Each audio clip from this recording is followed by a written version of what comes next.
This story is called The Rhyming Rabbit by Julia Donaldson and Lynda Monks.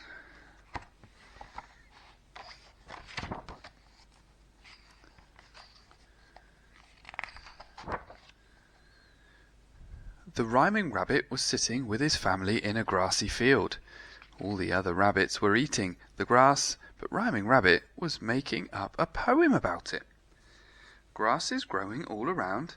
It makes a lovely squishing sound.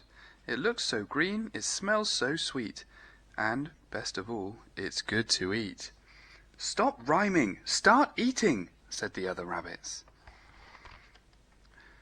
It was beginning to get dark when one of the rabbits pricked up his ears and stamped his foot. "Fox!" he shouted. Straight away all the rabbits ran to their burrow, except the Rhyming Rabbit, who closed his eyes and made up a poem about the fox. "Oh, fearful fox, all rusty red, you fill our rabbit hearts with dread. So silently you crouch and sniff until you catch our rabbit whiff. So hungrily, you cunning beast, you stalk your tasty rabbit feast. You're sly and crafty through and through, but we can run as fast as you." "Don't rhyme, run!" yelled the other rabbits. The Rhyming Rabbit opened his eyes, saw the fox, and ran, and he reached the burrow just in time. It was night time. The tired rabbits lay down together in their burrow, all except the Rhyming Rabbit, who sat apart from the others, singing a song to them. "Sleep, rabbit, sleep, snuggle up close, close your eyes and listen to my lullabies. Sleep, rabbit, sleep. Dream, rabbits, dream of grassy fields and sunny hours and cabbages and cauliflowers. Dream, rabbits, dream." "Stop singing and go to sleep," said the other rabbits. The Rhyming Rabbit felt sad and lonely. The other rabbits were all snoring, but he couldn't get to sleep. "Oh, others do nothing but moan. I'm going to go off on my own," he said to himself, and started to dig. He dug a long tunnel, and to keep himself going he made up a short digging poem. Dig, dig, quick, quick, scrabble, scrabble, kick, kick.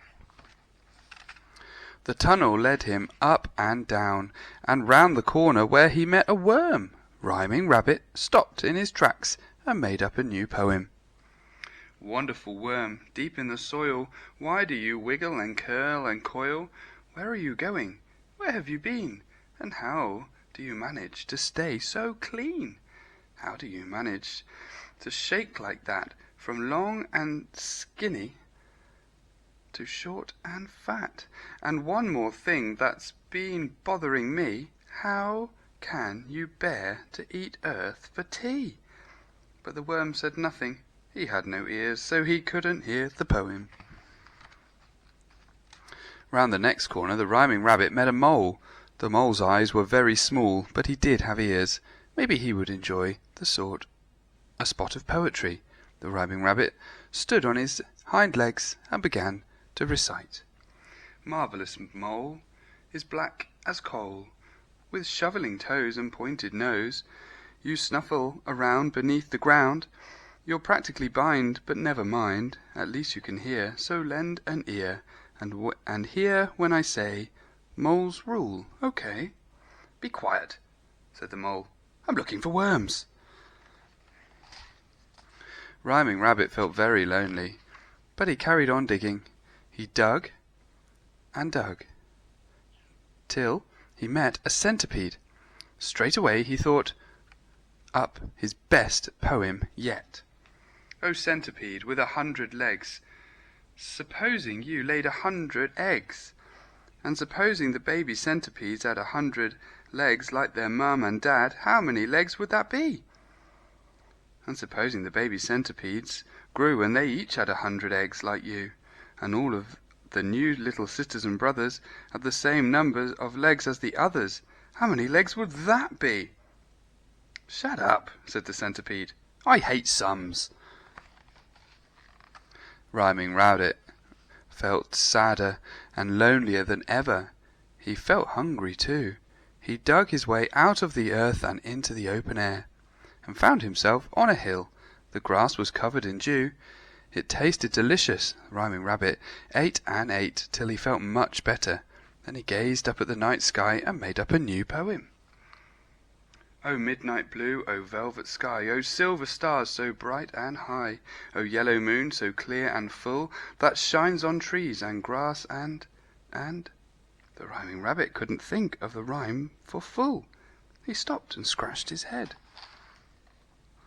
Wool, said a voice. The rhyming rabbit turned around and saw a woolly sheep standing behind him, beside him. Thank you, sheep, you found a rhyme, he said. And the sheep replied, I make up poems all the time. Another poet? Rhyming rabbit stared in wonder. Before he could think of rhyming reply, the sheep went on. How nice it is to meet a rabbit with whom I share a rhyming habit. The rhyming rabbit felt so happy that he decided to make up a poem for the sheep. Oh, pretty and poetic sheep, who stands upon the hill so steep, with handsome horns and woolly fleece, as white as snow, or clouds, or geese, suggested the sheep, and he smiled at the rabbit and added, Shall I make up a poem for you? Oh, yes, I pray you, sheep, please do, replied the rhyming rabbit. So the sheep cleared her throat and recited. An old rabbit can dig, any old rabbit can feed, but a rabbit who knows how to make up poems is a special rabbit indeed. Any old rabbit can run, any old rabbit can sleep, but only a very special rabbit could make up poems with a sheep. And rhyming rabbit sighed happily. The sun came up, and it was a beautiful day. Rhyming rabbit and the sheep stayed together all day, making up poems about the sun and the flowers and the trees.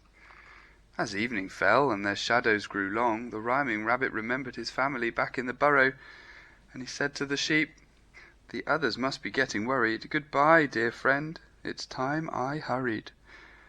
The sheep looked very sad and said, You go, oh no, oh woe, oh sorrow. But the rhyming rabbit replied, I will come back again tomorrow.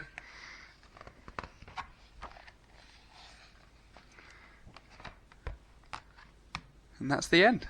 Thanks for watching, guys. Subscribe for more stories. See you soon.